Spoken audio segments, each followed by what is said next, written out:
Great. Hello, everyone. Welcome back. Our next session is going to be on more information about the kinds of programs that assist small businesses and entrepreneurs. These are two really strong entrepreneur support programs that are in Santa Fe. First, we will start off with Ingy Sullivan, who is the Community Director for Make Santa Fe, which is a community makerspace here in Santa Fe. Oh, cool. And then following her, we'll have Marie Longseer, who's the President and CEO of the Santa Fe Business Incubator. So Ingy, if you'd like to start us off, you can share your screen if you have slides, but if not, just kick it off with telling us a little bit more about Make Santa Fe. Cool. Yeah, I'm just gonna improv a little bit. So a little bit about Make Santa Fe for those who don't know what that is. So we are a nonprofit makerspace. A makerspace is basically, it's kind of a term that's become popular over the past decade or so. It is going to be a shared co-working space, basically with power tools and equipment. So for example, we here have laser cutters, 3D printers, a metal shop, a wood shop, a sewing room. So how it works is first we'll educate people on how to use the equipment safely and efficiently. And then people will pay monthly memberships in order to come in and then have access to the equipment. A big benefit of having a makerspace is that it allows creative people in the community to have access to this kind of shop space and equipment that would usually not be accessible if they were trying to have this all on their own. So if you go to most cities, most major cities will have at least one makerspace now. So that's just, Make Santa Fe. We are a nonprofit makerspace, the only one in Santa Fe. We were founded in 2016, March 17th. In the very beginning, we started off sharing a space with Meow Wolf at their bowling alley location. So whenever you walk in, for those who have been, we were in the lobby on the right. So whenever it started, we had two co-founders. They are Zane Fisher and Ginger Richardson. They both, I think, separately kind of had this idea that Santa Fe, being such a creative community, would really benefit from having a makerspace. So they came together to collaborate on that. They opened in Meow Wolf. It was 6 years ago now. At the very beginning, it was just them two as the founders and really just one other full-time employee. He's actually still with us today. So it was just about three people, really two on the ground floor. So Ginger Richardson and Stefan were really the two full-time people, 40 hours a week at the Meow Wolf location. They had about 40 members in the beginning. Within the first year, it was pretty clear that sharing the space at Meow Wolf wasn't going to work. So that's when we moved pretty near Meow Wolf, a 3-minute drive. So we're now on All Trades Road in the Seiler Arts District. So we wanted to move and have our own bigger location. So that is when, at the January of 2017, we moved down the road and began sharing a space with this other company called Extraordinary Structures. So they were a custom business that makes tiny homes and tiny structures. It was really great for us to come together because one, it was easier for us as far as rent. And then two, we use a lot of the same equipment. So it's nice that we were able to kind of alternate schedules so that on Mondays and Tuesdays, they would have full use of the facility. And then Wednesday through Sunday, we would have full use of the facility. So it became a really just beneficial partnership for us to offset costs and invest in equipment. So that's been this agreement we've had since then. So since January 2017, we've still been in the same location, sharing the space with Extraordinary Structures. We now have about 77 members. It fluctuates between 60 and 70 members, but we're at 77 right now, which we're really happy with. That's kind of a happy number for us to be in as far as flow, as far as member flow, as far as using the space. That's been a really good number for us. We have about 10 instructors. For most people, it is a part-time, kind of very part-time job on the side where they will come in and they will teach a few classes a month. Right now, our course offering has about 12 classes a month. And that is going to be a mix of classes that are geared towards certification badges. So a certification badge is a class that people will take with the end goal for them to come in and use the equipment on their own. So for example, we have a woodshop certification, and that's a 4-hour-long class where people will come in and we'll teach them how to use about 7 tools in the woodshop. And then after that 4-hour class, they will receive like a woodshop certificate. And then they're able to come in on their own time and reserve the woodshop to use for their own purposes during our operating hours, which is Wednesday through Sunday from 12 to 8. So that's one of the class offerings we have are these certifications. We have certifications on laser cutters, 3D printers, wood shop, metal shop, sewing room. The other classes we offer are going to be geared more towards like fun projects. So make a stained glass sun catcher, something where the end result is just more of a product you get to take home with you. So that is kind of how we've set up our education curriculum right now. Staffing, we now have a little more staff, but basically Stefan, who I mentioned, is still here, facility operations.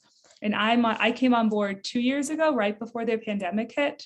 Like a month before the pandemic hit, I started this job, community and education. The community part has definitely been like a bit of a hurdle, just like not being able to meet in person as much and have as many events. But it feels like these past few months, that's kind of coming back to life again. So currently it's Stefan, who we have one full-time operations manager, and then I'm a part-time employee. And very soon we'll be bringing on a volunteer coordinator. And that's very exciting because that's something we've been wanting to utilize more, like get more volunteers in, and then also how to be able to manage them more efficiently and like put their time and their expertise to good use. Yeah, so that's kind of our like how we started to where we're at now. I guess it's been like 6 or 7 years. We're definitely very much still like in the startup phase as far as like figuring out like what we're doing. We've been having meetings the past 6 months with like a few board members, a few staff, a few volunteers, just like this core team of people who are very involved with Make, trying to figure out, just revisiting our mission statement, revisiting our goals, trying to make sure that we're still like that we're investing where we want to invest. I guess a big thing has been staffing. Over the past 6 years, I mentioned we started off with Stefan and Ginger, and then a few years ago we hired an executive director, hoping that would give us more kind of like guidance and that would be a good thing for us to have. And it turned out it actually wasn't like a good way for us to spend our resources. So then that position ended, and then we kind of had to like re-meet and be like, so do we want an executive director? Do we want any employees at all? Some nonprofits are totally volunteer run. Like, do we need employees? Do we want employees? Do we want like an executive team, or do we want a hierarchy? So that's been something that's been interesting, navigating the past year. And it does feel like that's just been a part of this. It feels like the startup mentality that we're in right now, of like still like trying something, realizing that didn't work. Okay, let's like try this other thing. That's kind of what our mentality here, especially in my role as community education outreach. Someone wants to teach a workshop. I'm like, okay, great. Like, let's just do it. Let's put it out there. Let's see how it goes. If it goes well, great. Let's do it again. If it doesn't, okay, like, let's see how can we modify that, but kind of just like put things out there and try them. and then kind of like come back and adjust. So it feels like, yeah, like I was saying, very much startup mentality here. There's only a few of us who are very involved. So we meet every week, and yeah, very much still figuring out like what Make looks like, how it's run, which is exciting and also sometimes very challenging. Different than other jobs I've had where you just like come in, everything is set, and you just kind of like following the guidebook. So there's definitely like some excitement and some fun in like that agency, I guess, being a part of a very small nonprofit that just started like 6 years ago.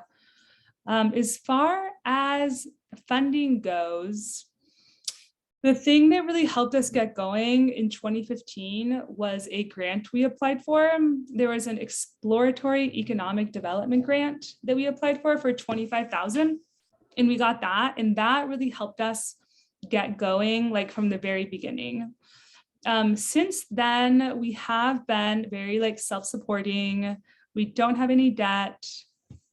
We've done a few like service agreements with the city on and off, and that would look like programs like YouthWorks, where we've done trainings.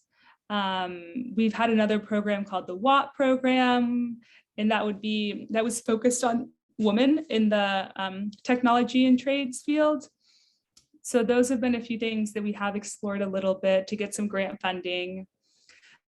Basically, our main income comes from monthly membership fees and from class tuition. So class tuition, those run anywhere from like $40 to $150.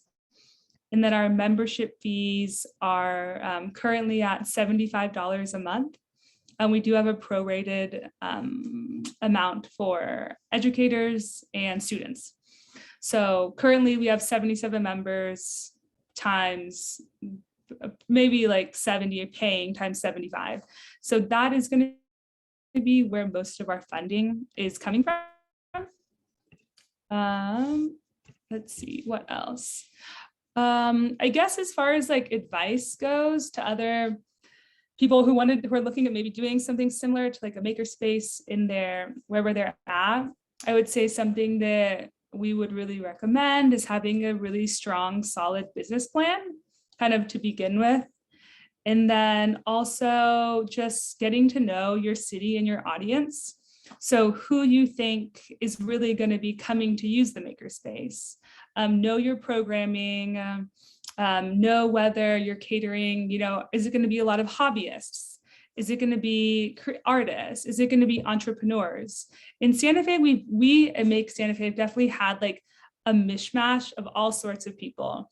It's really cool to see a lot of entrepreneurs. And actually, I've met a lot of people that have also participated in the Kick-Ass Entrepreneurs come through here and really like develop products. Haj from the Koala kind of worked here on his thing, and then meeting Justin from Parting Stone. It's very cool to be involved with young entrepreneurs. And what's great about Make Santa Fe is that people who have the ideas, the entrepreneurial ideas, can also create them themselves, especially with product development. People can turn their ideas into a reality pretty quickly with a lot of the technology we have, 3D printers, laser cutters, CNC plasma. So yeah, I guess know who's going to be using your space. And then kind of like I've said, just being very flexible and adaptable, knowing that you're going to need to change a lot of things, and kind of just being able to figure it out as you go. Yeah, so that's Make Santa Fe. We're here, 2879 All Trades Road. And yeah, in a bit, I'm happy to like answer any questions that anyone has. Great, thank you so much. And we'll have a breakout room for you at the end of the panel. So anybody who's interested in finding out more information about makerspaces, how they get started, just kind of shooting the breeze about makerspaces in general, feel free to jump into that breakout room. And now we'll have Marie Longseer, who's the president and CEO of the Santa Fe Business Incubator. And Marie, I'll share my screen so that you have the slides up. Thank you. For sure. Hi, everybody. So I just went let me through the know when names. you want to progress. Yeah, I will. I saw a lot of people I know, and that's wonderful. They're on the call. A lot of people I don't know, but I say on the call, it's on the video. And it was interesting listening to Inga give an update. We worked with Haj also. Anyway, if you want to go ahead, Sean, thank you. So I'm not going to read all the slides to you, and I'll just want to hit some highlights here. But the Santa Fe Business Incubator was established in late 1997. We have a 30,000 square foot facility. We have a number of labs, like a digital fabrication lab and a bioscience lab that we added in a few years ago. We've gotten a lot of kudos from various government and agencies and so forth. What's most important on this slide is we're a 501c3 not-for-profit. We are funded in most part from our rents and fees that the clients pay us at the incubator, and about 25% with a or less with a contract with the city of Santa Fe. That one leverages a lot of other funds in the private sector, and then other small contracts. Go ahead, Sean, please.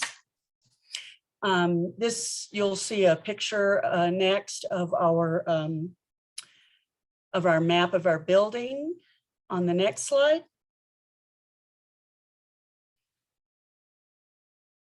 Okay. Oh, we lost them. Maybe they'll come back. That's okay. I'll tell you, we'll get the slide up in just a minute. We've got a number of different types of space in our business incubator, not only lab space, but warehouses, light manufacturing space. And then about a little more than half of it is offices where our companies can land. Great, Sean, thank you. You want to go to the next one? And one of the things I want to mention on this slide is that we work with a lot of different entities. Partnering is really important in the work that we do, working with startup companies. So we work with all kinds of different agencies. And I'm going to stop on this slide just a moment. So business incubation in its most classical sense is a blend of people, place, and programs. And all of those components are important to have a full service business incubator. And I'll talk about what that means in the state of New Mexico in just a minute. But our place is, of course, our building. That's a picture of it there, which is in Santa Fe. Our programs, I'll talk about a little bit. Those are a wide range of programs that we offer to train the companies on how to run a business, on how to deal with legal issues, marketing, attracting capital, all the things that you would need to know to start and run a successful business and get it strong. And then the people, the entrepreneurs, and the volunteer professionals and business people who help them, advise and mentor them. So business incubation is kind of a holistic way to take a young, vulnerable company and startup and put everything in place and networks, people, facilities, and training around them for anywhere from 1, 2, 3, 4 years while they get strong. And that way they can then go out into the community. They're sticky. The kind of companies that you'll raise in your own community locally will, and you've kept them for a while and worked with them, and they've been there for 1 or 2 or 3 years. When they leave, it's a lot less likely they're going to leave the community. They're probably going to stay. Typically, I think 85% of business incubated companies land within a few miles of their business incubator when they graduate. Okay, next slide, please. All right, so in the state of New Mexico, we have a certified business incubator program. And that means that anything that's going to call itself a classical business incubator in New Mexico and be eligible to work with the state program and be eligible for any kind of funds that may come down. None right now, but maybe, we hope, we think there might be. It has to be certified. And right now there's Santa Fe, San Juan Enterprise, the Enterprise Center at San Juan College in Farmington, the Arrowhead Center in Las Cruces, the West in Albuquerque, the South Valley. Navajo Tech has a program, and I believe Taos is launching a program. In order to be certified, you have to have some key components. And you can go to the website of the Economic Development Department here and learn a little bit about that. So that's the group that sort of manages the certified program and has help and connections for business incubators. But the first and most important thing I think for communities to know is that you have to have an external feasibility study to see if there's enough market to turn these companies in and out and then go into commercial space and to keep a pipeline going of companies. So it does require a certain amount of size of market. Whether or not there's a community champion, a governance structure, as I said, we're a nonprofit, the physical facilities, as well as the programs, and a network of resources, and then a professional staff. It also requires membership in a group called INBA by BIA, based out in Florida, which is the International Business Incubation Association, which is all the training and knowledge and so forth you could ever want to know, is that group. Okay, next slide, please. I thought it'd be interesting really quickly to throw a few numbers at you, because the why we do this and the whole point of business incubation and working with startups is to help grow small businesses in our communities, because small businesses are the economic backbone of our country. So we track things every year, like how much capital the companies got in, how much money they've made, their payroll, how many employees, how many jobs they've created, et cetera. And from doing that from the beginning means you can have a good history of your impact. A lot of our companies are pre-revenue. They're not making money yet. They're making products and setting up their markets. So revenue will go up as they graduate out. Next, please. So we have a number of different programs. They change. We respond to client needs based on what we think they want or what they've told us they need. We have different categories in our business incubator: manufacturing, biotech, technology and software and service businesses. And we have advisory meetings quarterly around those. We have individual coaching and mentoring. We have a wonderful group of business professionals of about 50, 60 people that will step in and volunteer pro bono to help our companies.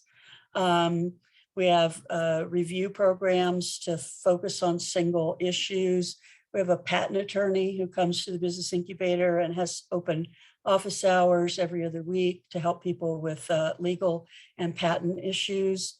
Other experts that come and have open business hours.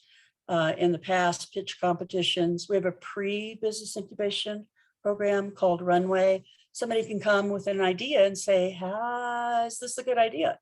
And we will connect them with other partners and connect them with some business modeling to let them find out if there's a market and they might move forward with that. Connections to capital, just goes on and on. So I think enough on this slide. Thank you. The industry sectors that have been bubbling up over the last several years that we have responded to, I mentioned IT and software. Biotech, I'm going to talk about again in a minute. It's really growing. Renewable energy and green building and sustainable building and construction, film and digital media, advanced manufacturing, agriculture innovation. General service businesses are important, I think, to all of our communities in New Mexico. And those are kind of the bread and butter of the small businesses that a lot of people start without a lot, sort of on a shoestring. Professional services, and then manufacturing. Okay, next slide.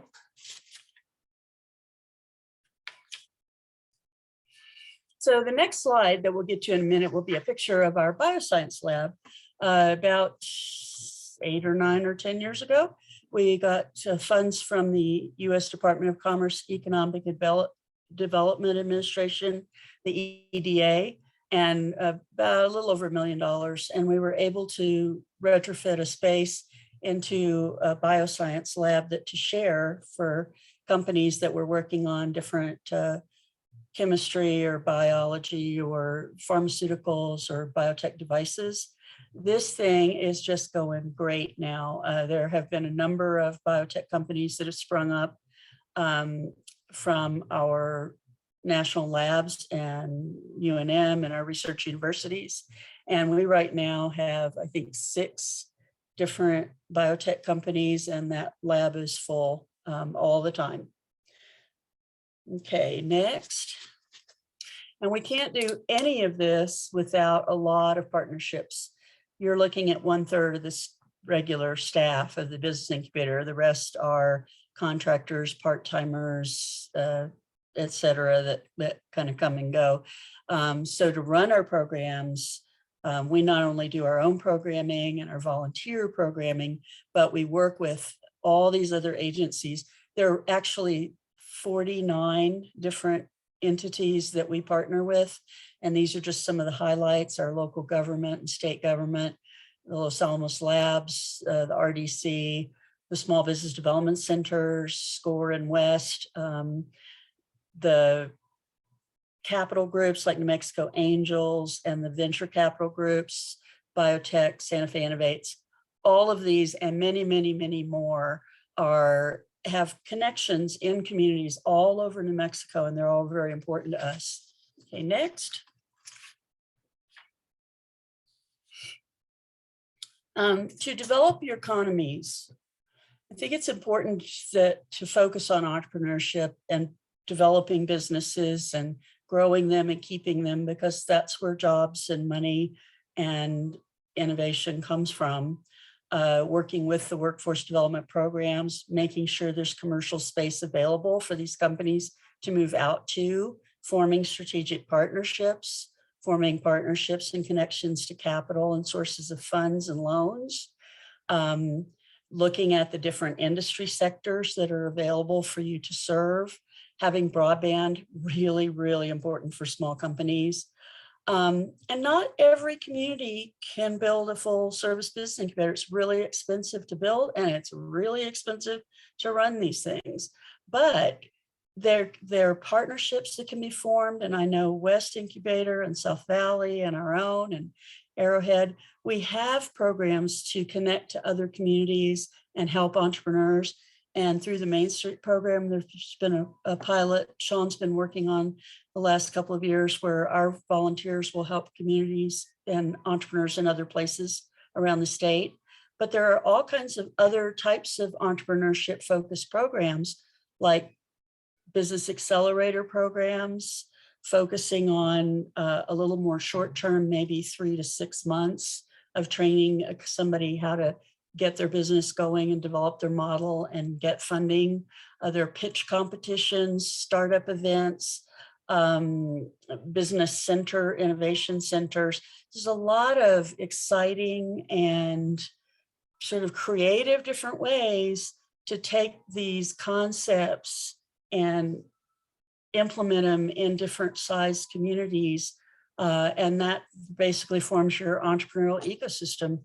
And the next slide is some happy people in front of our building. And the next slide after that